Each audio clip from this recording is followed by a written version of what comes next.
Hello, hello, hello, and welcome to the Hope for Prisoners Tuesday Night Huddle Up.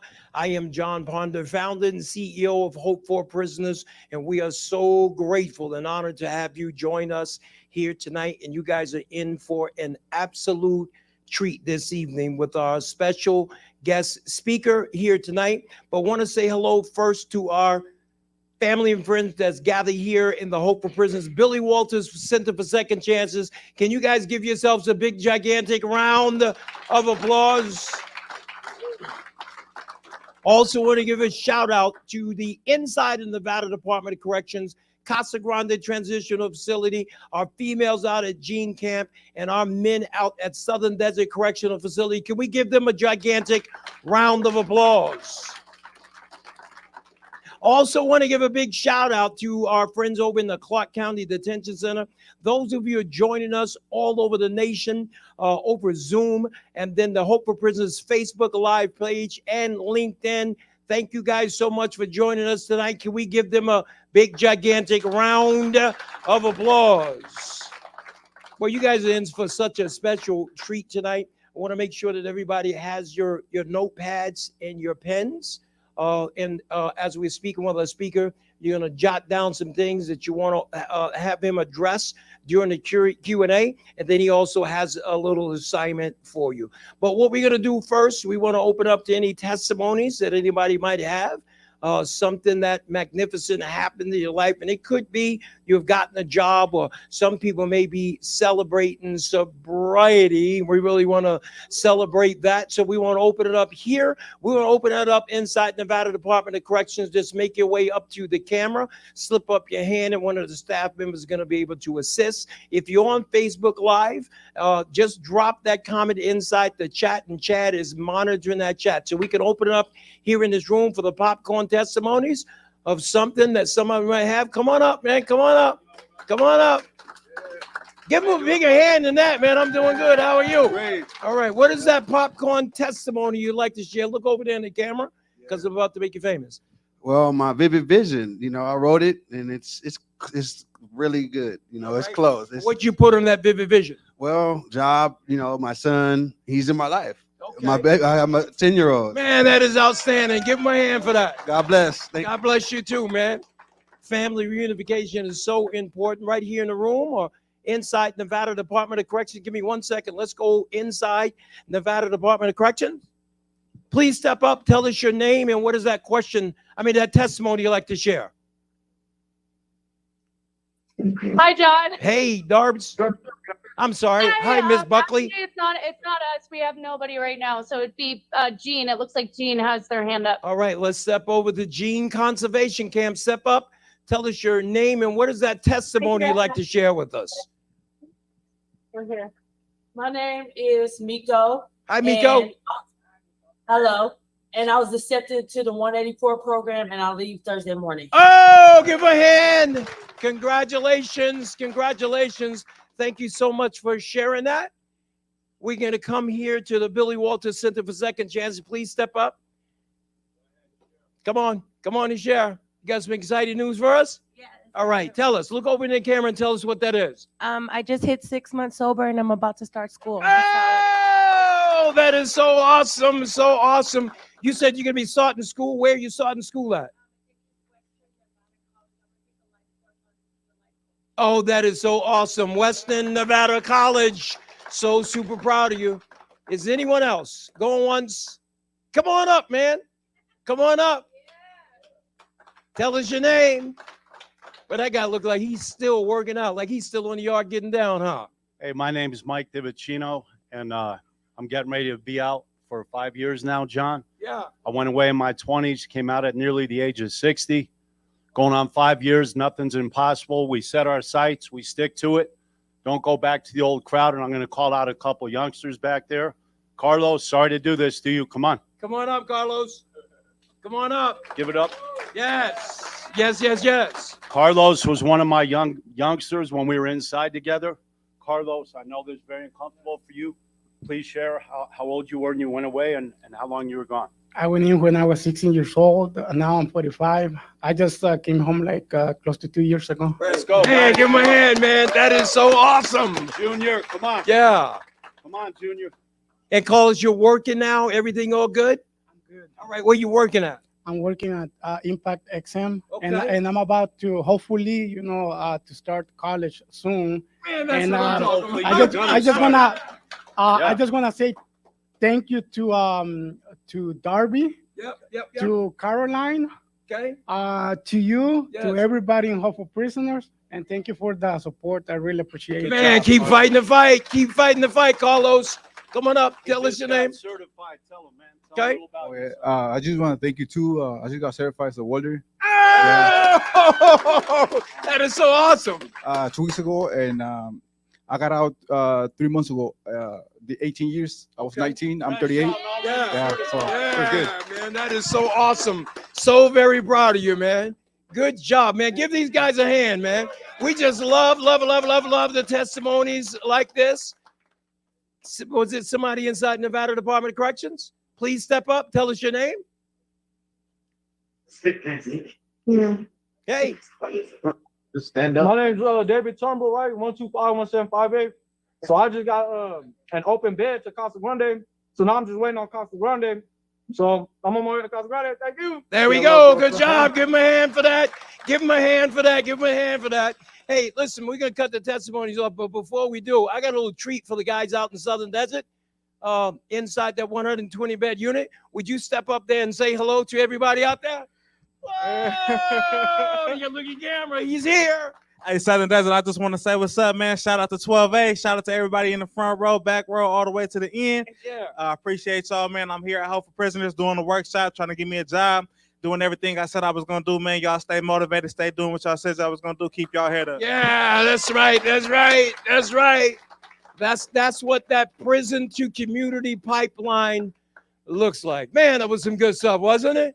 Yeah, some really, really, really good stuff. So why don't we go ahead, because we got a whole lot of ground that we need to cover, and you guys are in for a really, really good treat. So I want everybody to look at each other, and at the top of your lungs, I want everybody to say to get ready, and say this gonna be good. All right, let's go ahead and open up in prayer. You can come in, Charlie. Let's go ahead and open up in prayer, and then I'm going to invite the incomparable one and only Mr. John Jackson. Huh? Can I pray first? Okay. Father, we just come before you right now in the name of Jesus, God. We just thank you for this day. Father, I want to thank you for all the wonderful testimonies, God, of the lives that are being changed, Father, and families that are being reconnected right now, God, and all the opportunities for people to go back to school and get certified and take college courses, Lord God. We just thank you for all of that, Father. Now we invite you into the midst of our conversation this evening, God. We ask you to illuminate every gift, talent, and ability inside our speaker. God, we thank you for his life transformation, God. Let it encourage everyone who has ears to hear and eyes to see. We love you, we worship you, and pray this prayer in the matchless name of your son, Jesus Christ, and it is his name. Everybody said amen. Amen. All right, I'm going to read his bio, and I'm going to turn it over to you, and then I'm going to go sit in the back of the room, because I know this is going to be really, really, really, really good. We're talking about none other than John Jackson. Correctional officers once labeled John as the worst of the worst. After being entrenched in the gang culture and serving 18 years in prison, John realized that continuing to build his criminal resume would only lead him to life and death in prison. John made the dangerous and unpopular decision to step away from the gang and the criminal activity while he was incarcerated at Pelican Bay, a notorious supermax prison in California. But since his release from prison in 2019, John has served as the director of sales and fundraising for Hustle 2.0, helping to scale the organization from 2 prisons in California to over 700 jails and prisons in 47 different states, serving 15,000 incarcerated men and women and youth. The curriculum provides a holistic rehabilitation and healing for people in America's most dangerous prisons, offering them a pathway to college. Today, John works with gang leaders to stop the generational cycles of gang violence in prisons across the country. He uses his story to encourage and a transformation to create hope for a better future for those who have been labeled, written off, and forgotten by society. If you guys would please put your hands together and welcome to the Hope for Prisoners Huddle Up, Mr. John Jackson. John, welcome to the Huddle Up.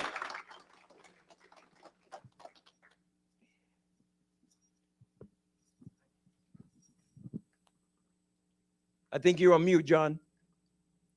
Should be unmuted. There we Am I go. unmuted? There we are. We got All right. it. Welcome to the If Huddle we don't Up. have one Zoom glitch a day, it's not a real day. It's not a productive day.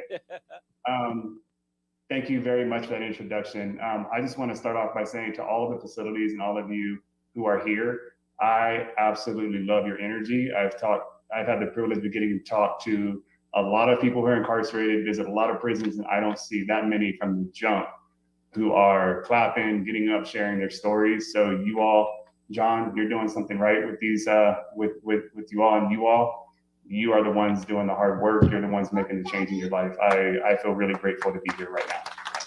So thank you for having me. So what I'm going to do here today is I'm going to share, if you all are okay with it, I'm going to share a little bit of my story with you all. And then I want to do a little exercise with you on your identity. And quick question, how many of you have ever been called a gang member, drug addict, loser, felon, some crap like that? Yeah. How many of you accepted that identity and acted in a way? Yeah.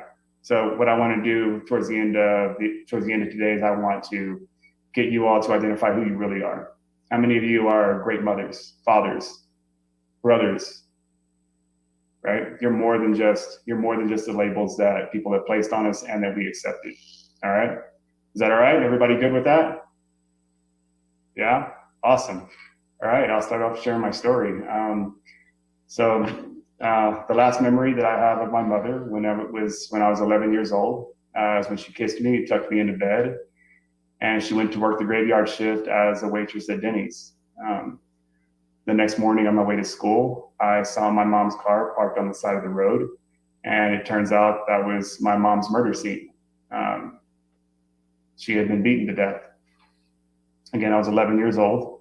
I never knew who my father was. So after the murder of my mother, I went to live with my aunt, and my aunt was a drug dealer. And I was with my aunt one night when she got pulled over and she had drugs in the car. And I remember the lights flashing and my aunt leaning over and telling me, John, if the cops find the drugs, tell them they're yours. I'm already on probation, and if I get caught with drugs again, I'll go to prison. So I have a question for you all.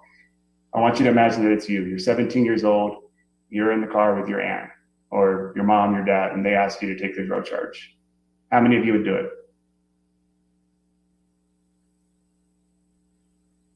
Okay. Now I want you to flip the scenario. It's you. You're with your 17-year-old niece or nephew, your son, your daughter. Do you ask them to take that drug charge for you? Why not? What's the difference? How many of you have ever taken the fall for someone else, or taken responsibility for someone else's actions? Yeah.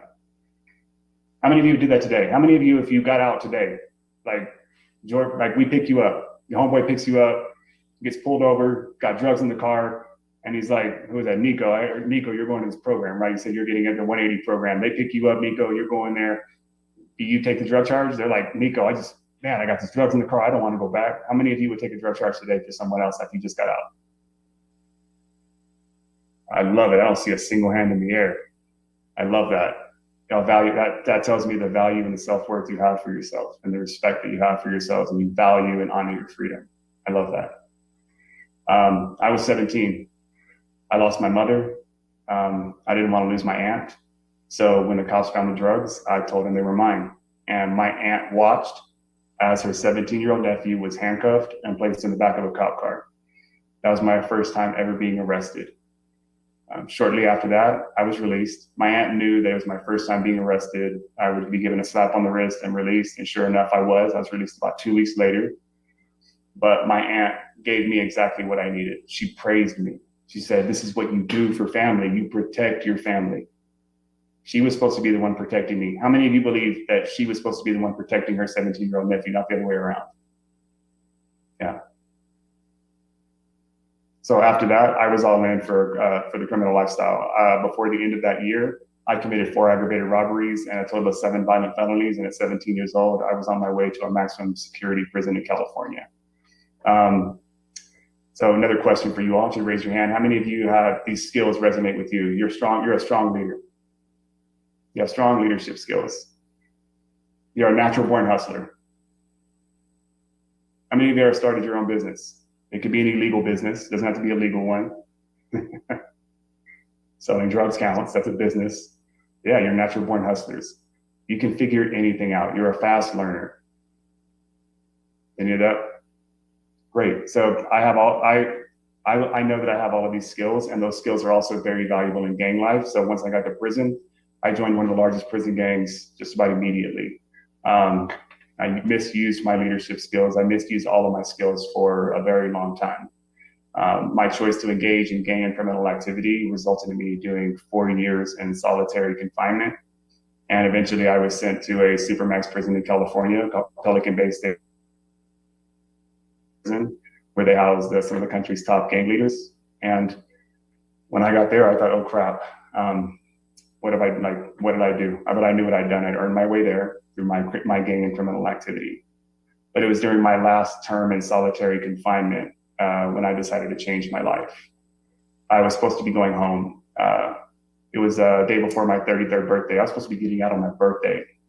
But instead of getting out, the next day I was starting another 4-year consecutive sentence for a crime I committed while I was incarcerated, and which is why I was in solitary confinement again. But it was that day that I decided to change my life, and it didn't happen overnight. But I came out to the yard and I told my homeboys, I'm not doing this anymore. You guys want to kill me, do whatever you want to do what you got to do. But I'm more afraid of dying in prison than anything you guys can do to me. I was called a punk, this or that, every name in the book. You all know the names. But I came out to the yard every day. I showed up every single day. Didn't snitch, didn't debrief, didn't do anything. I came out there, and eventually my homeboys respected it. And one of the top gang leaders of the gang that I was from pulled me over, and he asked me, and he said, "John, is this really what you want?" And I said, "Yes." And he said, "Good, because you're too smart to be in here anyways. You're really just a square pretending to be a gangster." And I kind of hit the ego a little bit, and I thought I was pretty good at what I was doing. But I also understood what he was telling me. I could do so much more with the skills that I had, right? I could be a CEO. I could be a business leader. I could start my own company. I could get to do what I do today. So that was a really, really striking moment in my life when I got to leave the gang and I got to change my life. In 2019, I was released from Pelican Bay State Prison, and I was hired by Hustle 2.0 on my first day out. So Hustle 2.0 is I was a founding writing team member, and I got to start developing curriculum. I got to start using my lived experience, right? Instead of some random person who's never been incarcerated, who doesn't know what it's like to be in prison, who's gonna tell me what I need to do to change my life. You're gonna tell me what it takes? You don't know what it takes. You don't really know what it's like. We got to use our lived experience. The founder of Hustle 2.0, she came up to Pelican Bay and she pulled all the gang leaders into one room and asked us the question, and I want you to think about this question. If I die today, why would my life matter? So she asked us, would your life matter because you're some big bad gang leader? You think everybody's scared of you because you're up here at Pelican Bay? Nobody cares. You're gonna die and no one's gonna care. Or do you want to use your voices to create positive change? And we wanted to use our voices for positive change. So we did. We developed a curriculum. And like John said, we started in 2 prisons in California. After I was released, I started continuing writing the curriculum. But then after that, I got to do sales and fundraising. So I got to connect with correctional leaders across the country and share my story with them and tell them why I believe our curriculum could change your lives, could provide and add value to your lives. And they believed us, and they started to see the impact. And since then, we've scaled to 47 states, over 700 jails and prisons. And one of the biggest deals that I'm really proud of is we get to create a pathway to college. So how many of you had a parent who was incarcerated? Yeah. How many of you have kids who have been incarcerated? Yeah. How many of you have parents who went to college? Oh, it's a lot. Sweet. That's a lot. That's typically not the norm when we speak to people who are incarcerated. It's typically a lot of people. Almost everybody's hand goes up for someone who had a parent who was incarcerated. The stat is around 80%, right? Whenever you've had a parent who's been incarcerated, there's around an 80% chance that you're going to follow in their footsteps. That stat flips whenever you've been to college. How many of you want your kids to follow in your footsteps to prison or jail? Nobody. I don't see any hands up. That's really great. What I see right now is that you all are doing the hard work to make sure that your children do not follow in your footsteps. I love seeing you all here, not incarcerated, but making the most of your incarceration. Since my release, I've gotten to give a TEDx about interrupting the generational cycles of incarceration. I get to speak to CEOs and entrepreneurs across the country about you all, about your potential, about how you're natural-born hustlers and natural-born entrepreneurs, and that you are one of the most overlooked talent pools in the country, and why they should hire you in jobs, why they should invest in you, why they should believe in you. Because I know who you are. I have a lot of the skills that you have. I believe in every single one of you. I don't know many of you. I've only heard 2 of your names, but I see what you are. I see the worth and I see the value that you all have, and I believe in you all. In the last few years, I got married. I got to buy my first house. So still a little bare back here, but earlier this year, I bought my first house in Draper, Utah. It's this beautiful house in the mountains where I get to ski. I love it. And I get to do this because I've made the difficult choice to leave everything that I thought I knew and use my skill set in a different way. What I want to do now is turn it over to you all. I want to get you all working on your identity, on who you are. So I used to believe that I was a gang member. Well, I was a gang member, right? That's who I was. I was a criminal. I was a felon. I was all of these labels, these negative labels. And what I want to point out is that when you call yourself that, or when you allow other people to call you by those names, are they unable to meet themselves? I'm asking some questions I want them to share. John, are we able to unmute them? You can unmute them all, if possible.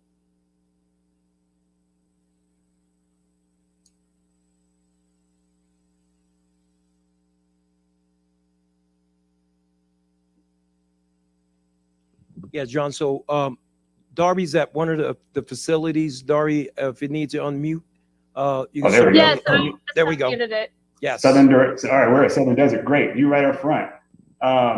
What are some labels you placed on yourself right here in the center with the dreads? Gang member. Gang banger. What's your name? What's your name? Marks. Marks. Nice to meet you, Bob. So what are some labels you put? Devon, sorry about that. Thank you for correcting me. I go by the rule that if you let me call you by the wrong name, I'm gonna keep going with it. So what are some labels that you put on you that you have accepted, other people have called you that you put on yourself? Gang banger. Jack Boy. Yeah, Robert. Criminals. Yeah. Hold on. Everybody, what do you guys got? Autistic. Okay. So I got a question for you. What's for the gangbanger one, right? How does a gangbanger behave? What do you do? Gangbang. I mean, That's true. I was kind of like, my father was a gangbanger, so I was born into the lifestyle. Yep, you inherited it. It's an inheritance. Yeah. So for me, it was just more so like it was a regular thing. I was myself. I was able to be myself. I was able to live my life, do as I chose to do. Unfortunately, I chose to do certain things that other people that were extremely involved did. You know what I mean? So for me, it wasn't really a forced thing. It didn't force me to act a certain way. I was still able to be myself. But within that, of course, you know, we're encouraged to do things that are not right. So yeah. All right, I'll jump in then and we'll use a different one. Addict, drug addict, alcoholic, right? How many of you have ever had a substance use disorder or still currently have one? How many of you call yourself drug addicts? I'm an alcoholic, right? How does an alcoholic or a drug addict behave? What kind of behaviors do they engage in? Erratic. Impulsions. Violence. Do they steal, drink, betray their family? Like they do all these things, right? That's if I was to throw those out there, would you say that's associated with someone who's a drug addict or an alcoholic? Yeah. Is that all you are? No. No. So whenever we use those types of labels and we identify as like I'm an alcoholic or I'm a drug addict, anytime that you might try to, like you're engaging in your sober, how many of you are sober now? How many of you have your sobriety? Yeah. So how often, whenever you're engaging in your sobriety and you're doing these positive things, does your brain say, no, hold up, man, you're an alcoholic. Do what an alcoholic does. Drink, steal, engage in, do this stuff. Yeah, I see a hand in the back. Like your brain is like, no, let's get this straight. You're an alcoholic. You're nothing else. That's what you are. So how many of you believe you're more than just that alcoholic, drug addict, gangbanger, all that? Great. So what I want you to do is with that piece of paper that you have, I want you to write down all the negative labels. I'm gonna give you about 45 seconds. Write down all the negative labels, you know, deadbeat dad, a bad mom, all of them. Write them all down, all of them. Get them all down on paper.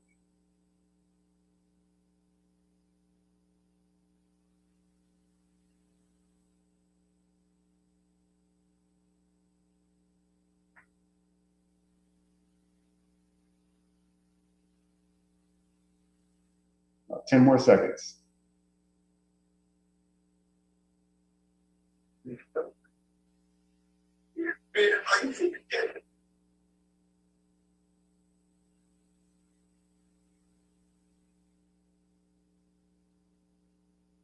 Three, two, one.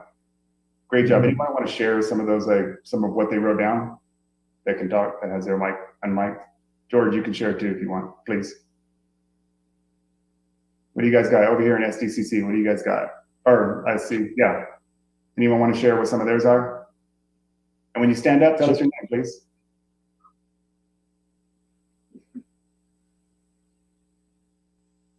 All right, we'll over at SDC first. Southern, what do you got? My name's Calvin. I was a drug addict. In recovery now. I've been sober for over 6 months now. And you know, I was told a druggie, you know, a deadbeat, a thief, a criminal, a loser, nothing, all sorts of things like that. But I know I'm more than that though. Great. It's not so. Whenever, hold on. Come back. I have a question for you, real quick. So, how often do those labels still play in your head? Whenever you're trying to do something positive, whenever you're trying to do something good, or you are doing something good, like right now, how often do those labels like druggie, all that play in your head? I've actually been working on that, like working on the mental aspect of it. What's worked for you? What's worked for me? Yeah, that way you can have an insight into what's worked really well for you. Spirituality. Spirituality. Can you be more specific? Like, is it prayer? Prayer. You know, my faith is Islam, so I pray. You know, whenever I'm feeling down or having hard times, you know, I pray. I love that. Thank you for sharing. Sir. And we'll go here to the last one to the women's facility, to Jean. Jean. Hi, my name is Ruby. I put a bad mom. I've been called a loser, a drug addict, a deadbeat daughter, bad sister, and a failure. Thank you for sharing that, Ruby. That takes a lot of courage. So, all these women behind you, all these people behind you, how many of you know Ruby? Yeah. How many of you think Ruby is an awesome human being? Yeah. How many? You can keep looking at her, Ruby, so you can see all the people who think you're awesome. How many of you don't believe that Ruby is any of the things that she has on that list? Yeah. So thank you for sharing that, Ruby. What we're gonna do is we're gonna work on some of the opposite ones, and then we're gonna create it'll be short, but a positive vision for your future. Oh yeah, we have one more. Let's go. Smoker. I mean, my name's Mo. Nice to meet you, Mo. I get called a smoker all the time. The smoker. Yeah. So same question. Turn around. How many of you know Mo? How many of you think that they are freaking awesome and they're a beautiful human? How many of you like being her friend and seeing her every day? Is anyone like, what's a positive characteristic that you know about her? Like, is she a good friend? What do you got? Yeah. What about her do you know? I saw you raise your hand over there. Say something positive about Mo. Come on. She's funny. You listen. She's funny. There you go. Great. So she's funny. My brother sees the positive in everybody. Everybody. I see the positive in it. I can, just from the short interaction that we have right here, I could see that. I could see that you have a sense of humor. You have a great smile, right? You have a great presence. You came up here with a huge smile, like you're looking right at the camera. That's very engaging. So I can see what they see. So good job. Thank you for sharing. All right, now what I want you all to do, last one, real quick. Okay, so I followed in my mother's footsteps. So ever since I was younger, they always tell me, you're just like your mother. And how was your mom? Huh? Who was your mom? Who was she? Tell me who your mom was. She was a drug addict. She was a prostitute. Okay, hold on. Was that the only thing your mom was? No, What else was your mom? my mom was a good mother and she loved her kids. Yeah, tell me more. I feel like my mom was a lost soul. Like she was. We're gonna stay positive. Was she Okay. loving? Was she caring? My mom was caring. She was loving. She had confidence. She was good-hearted to people, respectful, smart. Great. So do you have any of those characteristics that your mom had? Yeah. Yeah. So if somebody tells you that you're just like your mom, you can say, thank you. I am kind, I'm caring, I'm confident, I'm respectful. So thank you. Thank you. All right. Great job. Thank you all for sharing. It takes a lot of courage to stand up and share. And those things look really ugly. How many of you think those things look really ugly on paper that you wrote down? They look pretty crappy, right? All right. So now what I want you all to do is I want you to just close your eyes for a minute. We're going to do a breathing exercise and we're going to think for just a minute. So I want you to take a deep breath in with your eyes closed to the count of 4. Deep breath in, 2, 3, 4. I want you to hold it up top. 2, 3, 4. I want you to let it out. Big breath out. Let it out. Whew. 2, 3, 4. One more deep breath in. 2, 3, 4. Hold it at the top. 2, 3, 4. And let it all out. Bottom of your lungs. Get all that air out of there. I want you to keep your eyes closed. Keeping your eyes closed, please. Now I want you to imagine that right now you're with the person that you love the most. That they're here with you. You're with them. Think to yourself who that person is. Maybe they're dead. Maybe they're still here with us. Doesn't matter. They're here with you right now. I want you to think about the feelings that are in your heart right now. Do you feel safe? Do you feel loved? Do you feel protected? Happy? I want you to play out a memory with that loved one, something that makes you happy, something you remember of being with your loved one. Maybe it was a time at the park, a birthday party. I don't know what it was. You think about it. You're about 45 seconds to just stay in that memory.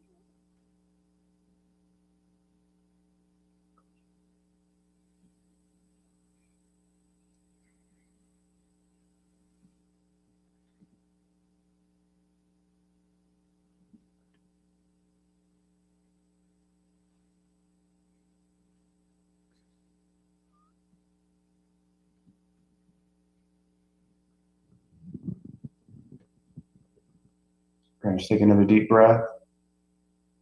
Then let it out. Start to blink your eyes open. So how many of you felt like loved, or how many of you felt something as you thought about that loved one? You actually felt something. What did you feel? You could shout it out. What did you feel? Love. Love. Felt love. Oh. Safety. I see tears in a few of your eyes. Why? How did you do that? How did you like feel something from a loved one? They weren't there, right? It was just us with our eyes closed, right?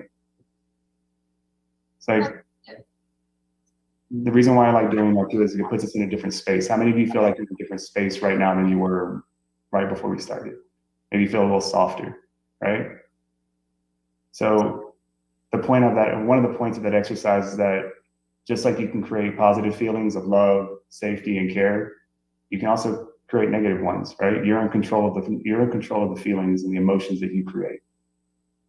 You can take control of them anytime you want, and you can close your eyes and you can imagine a loved one and you can create a safe space for yourself. You can create the feeling of love, joy, and happiness. So now what I want you to do is, in that space that you're in right now, that loving, caring, soft space, I want you to write down as many positive characteristics about yourself that person, if I was to talk to them and I met them on a bus randomly and I was to say, hey, tell me about Ruby, what would they say about you? Are you happy, joyful, positive, respectful, a loving mother, a loving father, a loving brother? Write them all down, as many as you can, fast. I want you to see your hands writing. Just go, go, go, go, go.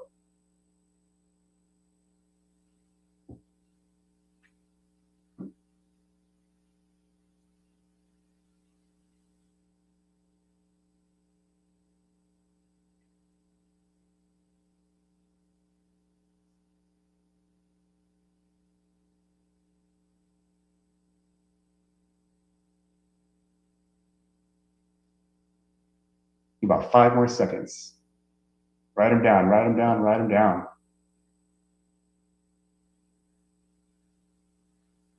3, 2, 1, time. All right, stop writing. I'm gonna get 2 people to share. I want 2 people to share who haven't shared already about some of the positive things they have on that they wrote down, they scribbled down. Anyone? Yes, sir. What's your name? My name is D'Angelo Malone. I put smart. D'Angelo, you're smart. One more person. What do you got? That the only thing you wrote down, D'Angelo? You're only smart? I put outgoing, mama's boy, her favorite film. I like that. I really like that. Thank you for sharing, D'Angelo. I see CGTH has their hand up over here. What do you got? A positive, happy, good natured, giving, good mother, and a good daughter. Thank you so much for sharing that. All right, now what I want you to do, we're going to take 2 minutes. If you have a blank sheet of paper, what I want you to do is we're going to create a future vision for yourself starting today, right? I want you to create a positive vision for your life based on those characteristics. The person who's a caring, loving mother, D'Angelo, the loving, like the mama's boy, the smart, the outgoing person, right? What do you accomplish in the future? Like starting today, do you go to college? Do you get out? Do you get a job? Do you have kids? Do you buy a house? Like, do you get married? What do you do? Right? And I want you to dream big. Don't play small in here. Dream big. I want you to have a positive vision for your future. So we're gonna take 2 minutes and I want you to write that down. And it can look any way. Look, I don't know if y'all can see this, but you can write it it can look like a timeline like this. Like you could write it like a timeline. You could draw pictures. You draw whatever you want. There's no right or wrong way to do this. The only wrong way to do it is not to do it at all. Let's take 2 minutes to write out your positive future starting today, moving forward. When do you get out of prison? When do you get out of your treatment center? When is your 5-year sobriety mark? When are those dates? Write them down. 2 minutes.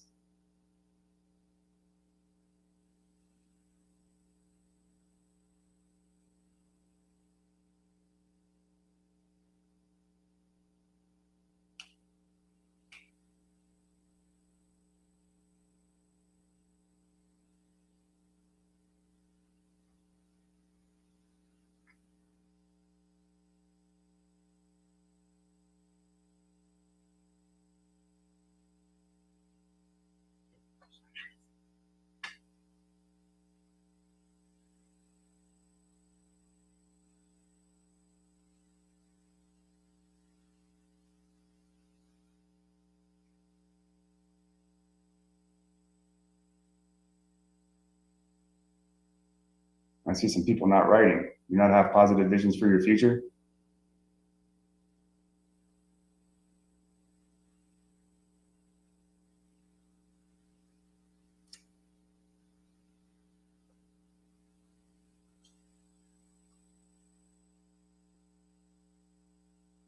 About 45 seconds.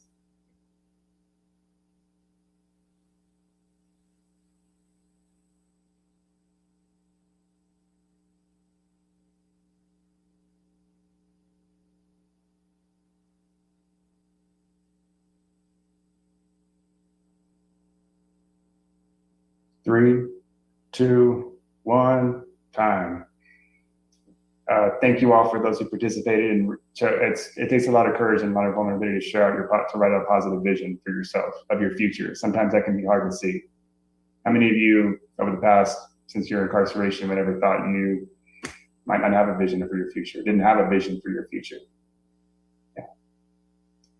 So I'm gonna ask George a question, then I'm gonna shut up, stop talking, and turn it over back to John. So George, I have a question. I want you to share yours. At first, I'm gonna ask you, you can share the 2-minute version of your story, and then a little bit of your future. Awesome. Well, thank you.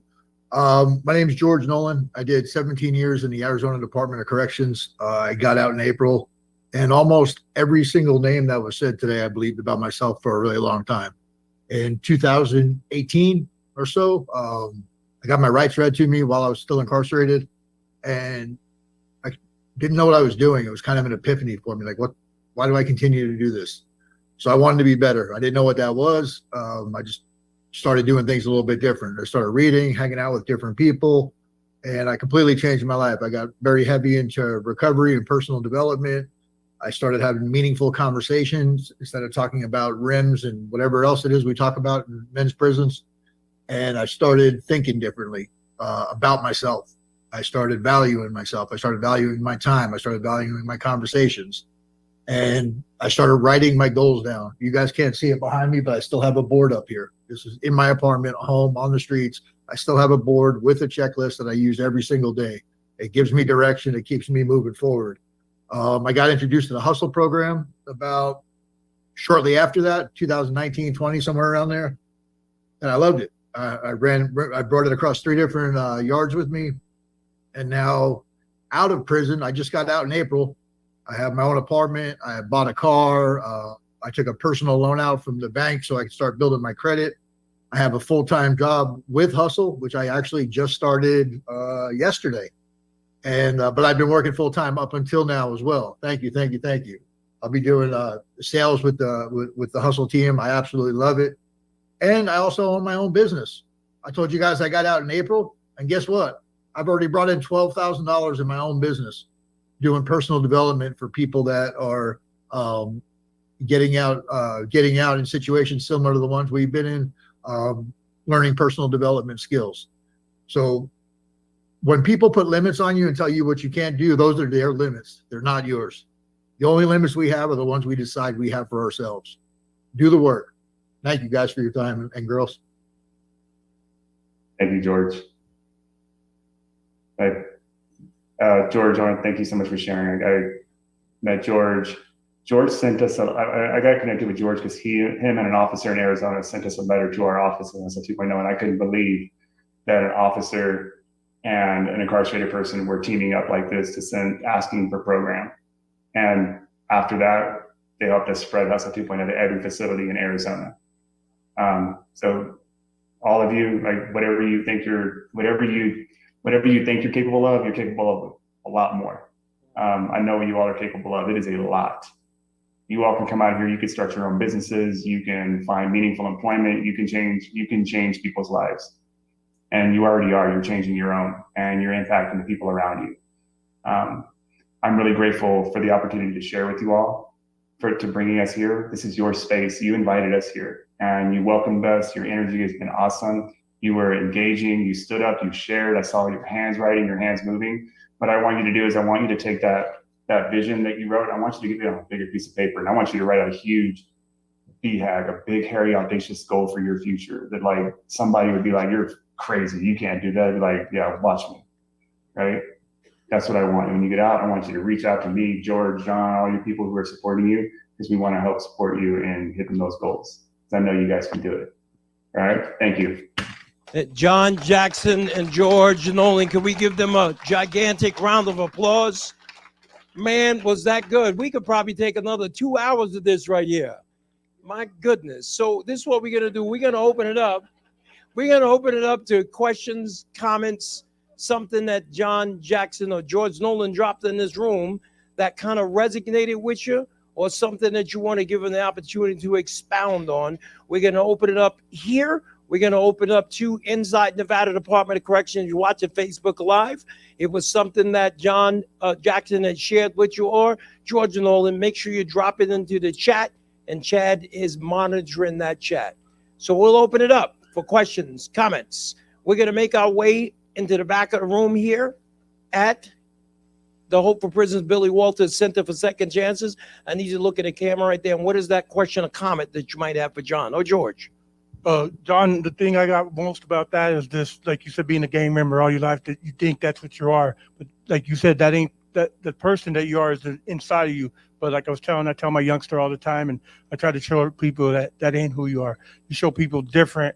And like I gangbanged all my life, but that guy ain't there no more. And even now, like I use my nickname, and he was like, "No, your name's Vincent. Right.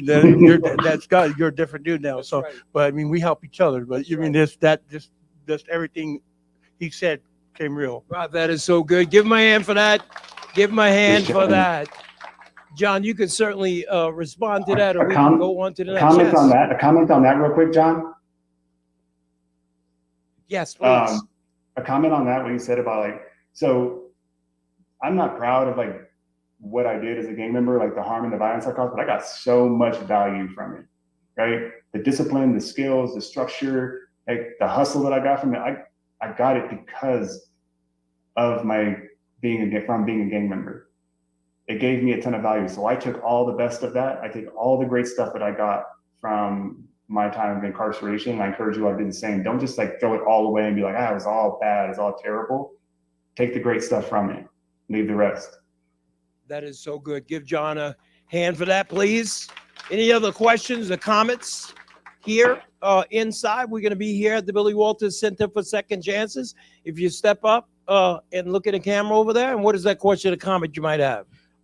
This my comment is for John Jackson. I just want to appreciate you for giving us the option when you asked us to identify ourselves. You gave us both sides of the coin. You gave us tails, where we came from, and then you gave us heads, where we're going to get on top. So I appreciate that, and I just want to let you know what mine was. Mine was a failure and a felon for tails. And my identity for where I want to see myself as is a father, an entrepreneur, and a believer. Yeah. That is good, man. That is good. Give him a hand for that. That is good.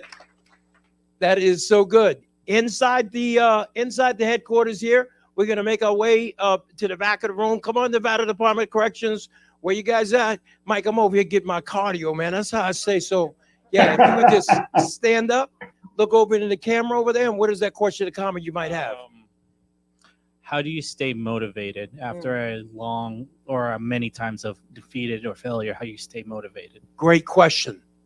Really great question. So first, engaging with you all, really, it motivates the crap out of me. It feeds my soul. Being in prison wasn't always one of my happiest places, but now it is. Getting to be in prison, getting to serve you all, getting to see you all doing hard work, that motivates me. It's oh, wow, my life matters. The work that I do matters. It has an impact, and I can see it. And when I get to see that, that's my reward. That's the reward. It's okay, I'm going to keep doing this. Nothing's going to stop. I'm not going to let anything stand in my way from continuing to serve and continuing to create an impact for you guys, for you all. Does that answer your question? That is so good. What motivates you? What motivates you? Why do you get up in the morning? It's got to be more than just, the sun came up today. The sun comes up every day. So what? Go make a difference in someone's life. Go make a difference in your own life. That is good. Give them a hand for that. Give them a hand for that. We're going to go into Casa Grande Transitional Facility, part of the Nevada Department of Corrections. Please step up. Tell us your name, or what is that question or comment you might have? My name is Catherine, and I just want to let you know the time I've been in here, it hasn't been a long time like a lot of you, but I've learned to take accountability for my own self and my actions. That is And then doing so has made me grow as a person. I'm trying to educate myself further. And when I get out, I will have my food truck. Yes, I like that. Awesome, awesome, awesome. Yeah, I can we're hear gonna, determination in that voice. yes, absolutely. We're gonna go over to Southern Desert Correctional Facility. Step up, tell us your name, and what is that question or comment that you might have? Freddie Ponce, I just want to say thank you to John Jackson about the Hustle 2.0. I've been following your program since you guys started back in over there through Return Strong, and I read your curriculum, and it's excellent that John Ponders met up with you guys and that we're partnering up. But it's good to see you guys are out. Were you at the program, Freddie? You finished yet? I don't know. Well, that's the whole thing. The program, I've read the curriculum through Jody, but they haven't brought it into the prison yet. Oh, we're in a few facilities. We'll have to find out why you ain't got no books yet. All right. Yeah, there we go. See where you make it happen.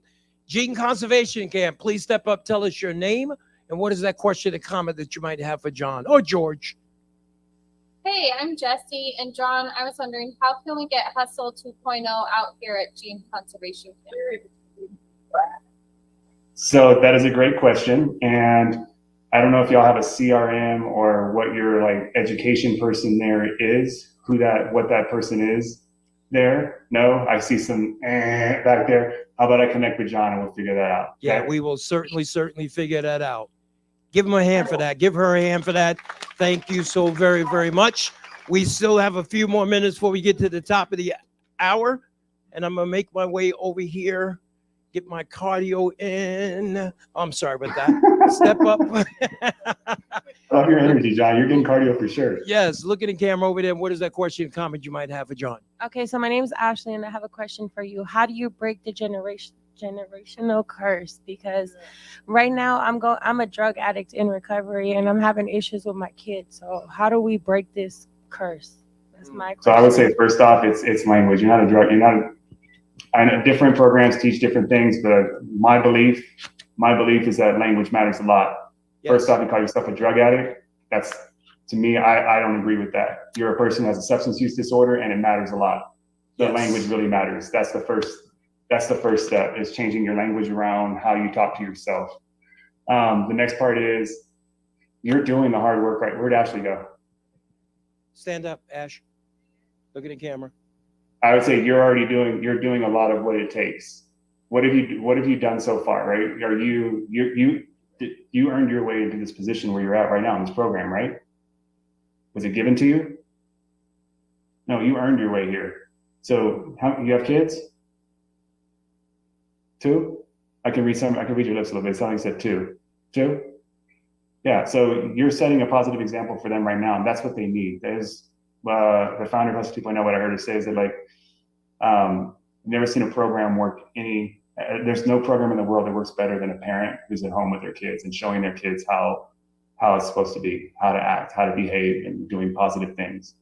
So that's how you break it to me, is that you are engaging with your kids, you're doing hard work, working on yourself, working on your sobriety, and working on changing your life. That's how you're gonna do it. So, and you already are doing it. All of you are already doing it. We just got to keep it up now. Yeah, that is so good, so good. We're to come back to the Billy Walters Center for Second Chance. If you please stand up, look over in the camera over there. And what is that question or comment that you might have for John?